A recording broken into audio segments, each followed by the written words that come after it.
What's up, guys? It's your boys Wokey back out with another Chris Watts video. And I did mention that I'm going to be taking a look at every single aspect of this case when it comes to the crime evidence, the paranormal, the witchcraftery that's apparently a possibility, which I highly doubt, the demonic presence that may be afoot. But we are going to take a look at everything. And with that being said, we're going to be taking a look at Sajay. Sajay. Hopefully, I'm not pronouncing it wrong. We're going back to her channel again. A lot of you guys have been asking me to look into a couple of her videos again. And a lot of you guys have been asking about, is Chris Watts' family cursed? Now, if we say Chris Watts' family, do we mean Chris Watts and his mom and dad and brothers? Or are we talking about Chris Watts and his family that he annihilated? Now, when I think of that, I don't think of Shanann, Bella, Cece, and Baby Nico being the ones that are cursed, because they're the ones that unfortunately met their demise due to this monstrous man. So with that being said, before we go any further, make sure you guys are subscribed to the YouTube channel by hitting the white arrow icon down at the bottom right. For more videos like this, all you have to do is hit that bell icon, and then when I do post a video, you'll get that little ring notification that I've posted a video, and you guys can watch, comment, like, and share. And again, thank you guys so very much for the continued love and support that you guys have been showing on this channel. We're so close to getting to the halfway mark of 50,000 subscribers, which we'll be doing our first giveaway for a MetaQuest 3 virtual reality headset. And once we get to 75,000, we'll do another one. And at 100, we'll be doing another giveaway for a MetaQuest, but also an Xbox Series X.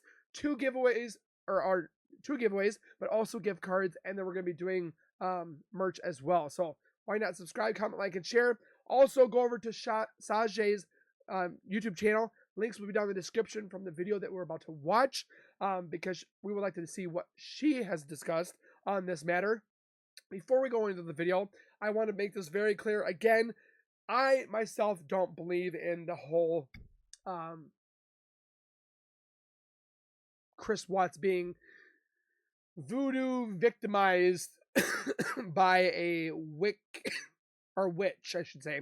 Wiccans are different. I've definitely learned a lot coming from Wiccans that have messaged me in my YouTube or my Instagram, which thank you guys for very much for educating me, because you only know so much on Google and the internet, or books and so forth like that. And then actually talking to Wiccans and telling me the stories and what they use crystals for, and what are bad crystals and what are good crystals. And the crystal that we obviously saw that was in Shanann's house, I don't think it was a crystal.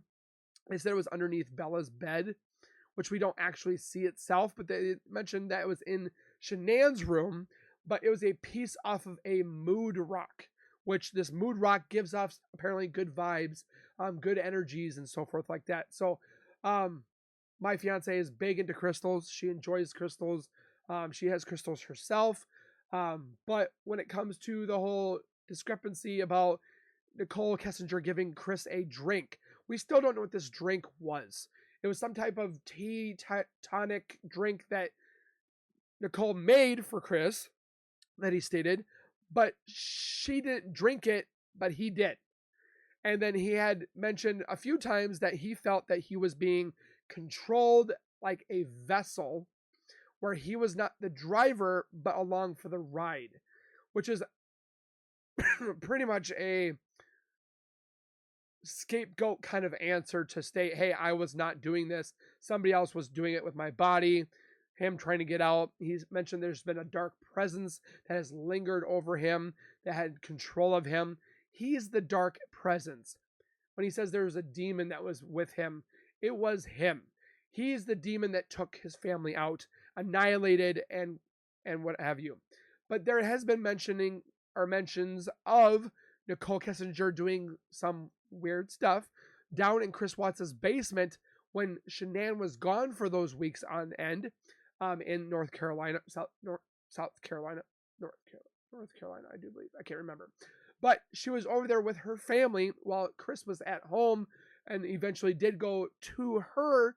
But in that time, Nicole Kessinger did come over a few times. It wasn't just once. She was there quite a few times.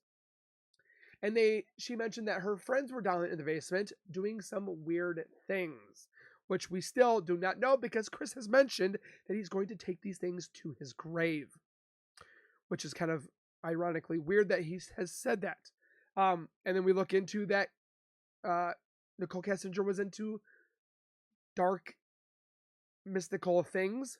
Again, we don't know specifically.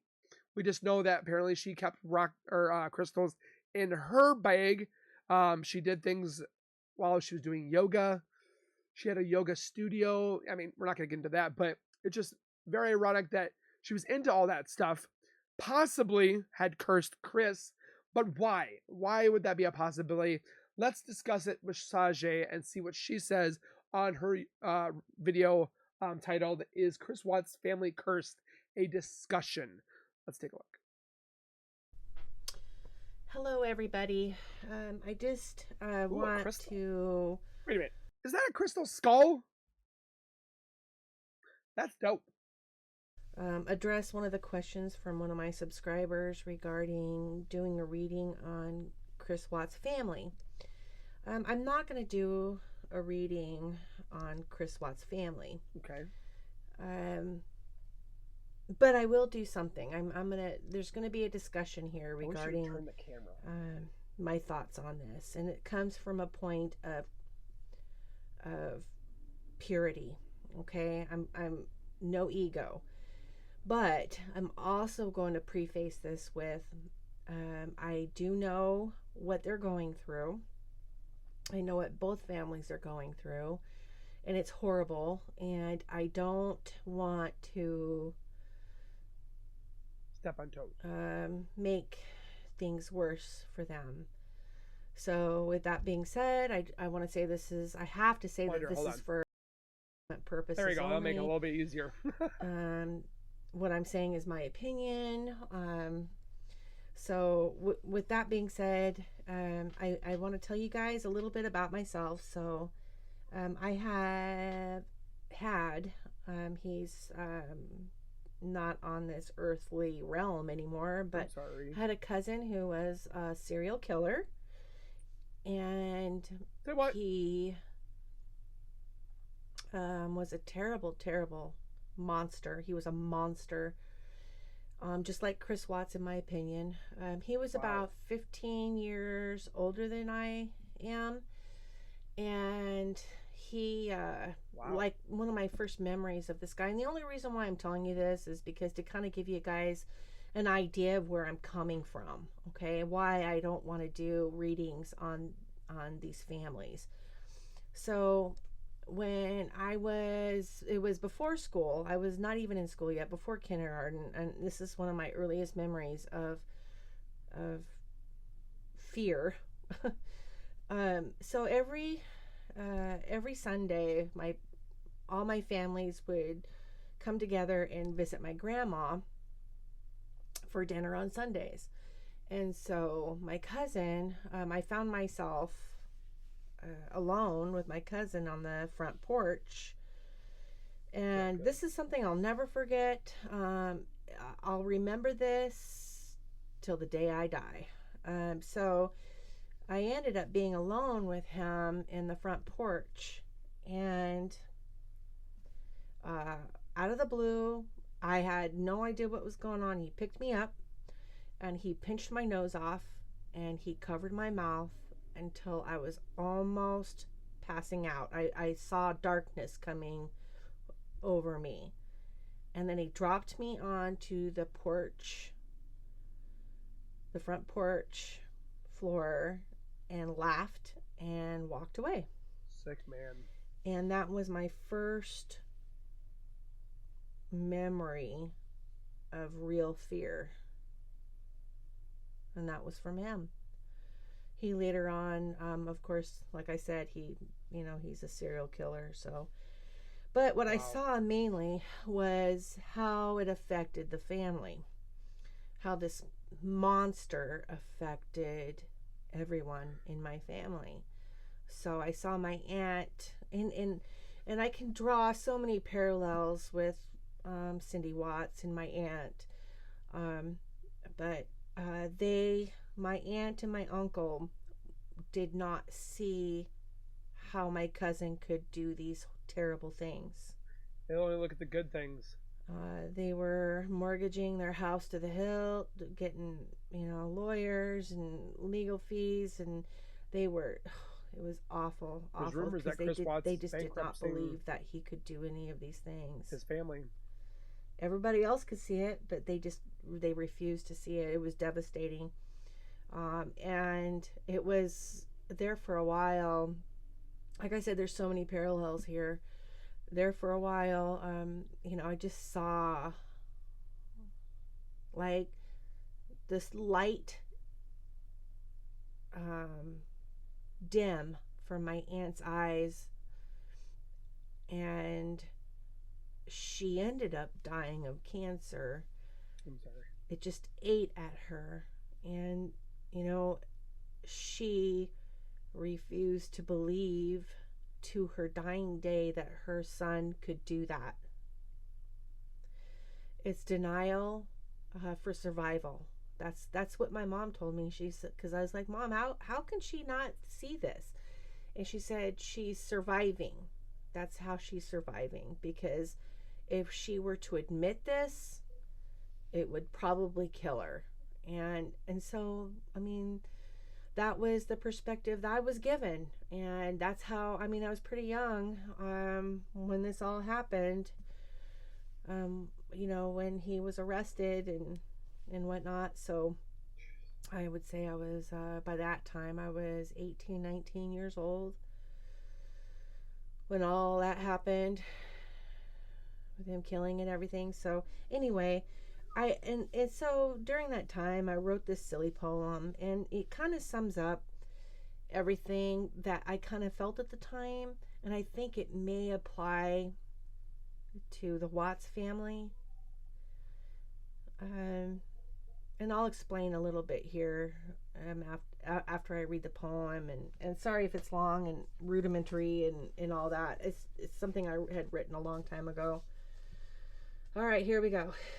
In the darkest depths of a moonless night lies a tale of despair and strife.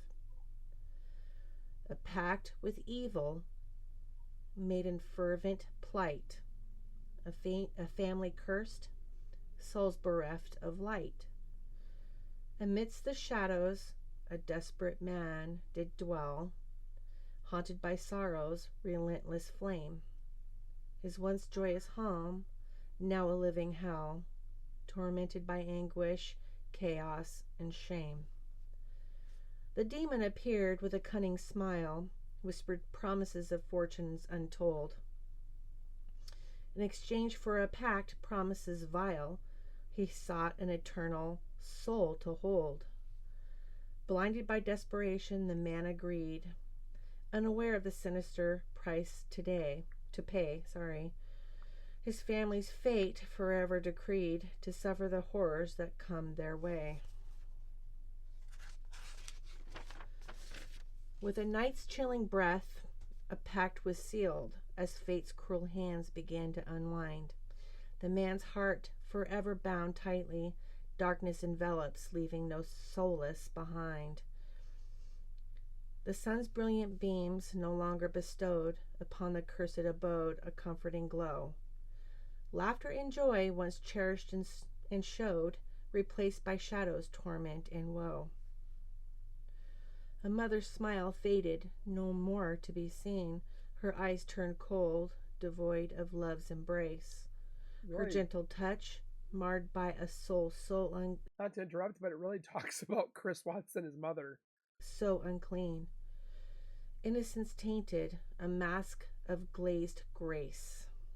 And oh, the children, once filled with glee, now trapped in a labyrinth of despair.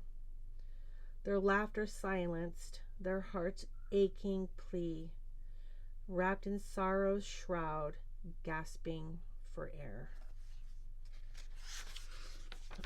They were smothered.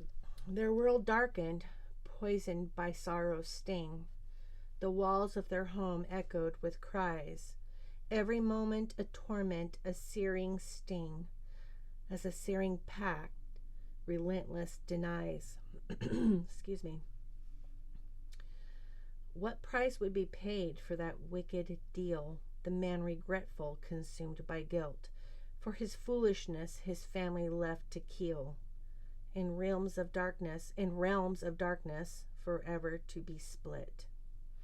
For with each passing day, their spirits decay, the curse growing stronger, their doom absolute. A bloodline tarnished, woven in shades of gray, invisible scars forever to pursue. Now in the passage of time, whispers remain of a pact with evil, bound by fate's chains. A family destitute, their lives in disdain, haunted by consequences and eternal stains.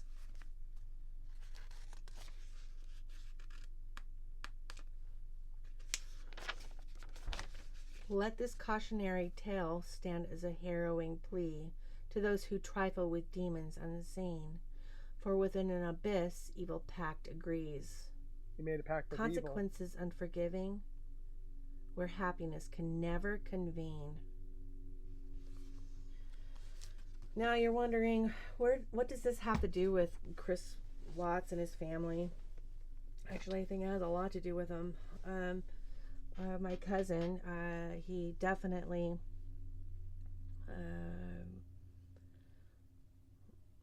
was in the dark forces. He was definitely into darkness and not light. And Chris was. That was pretty well known.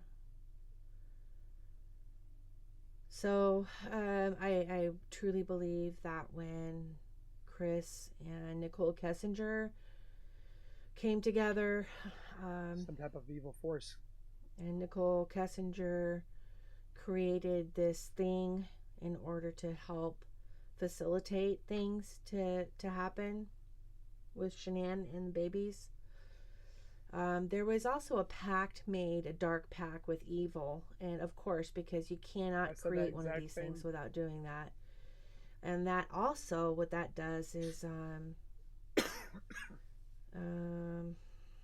I don't want to say it's a curse, but it is kind of like a curse that kind of ends up happening with the family. Something that we had seen in my family too.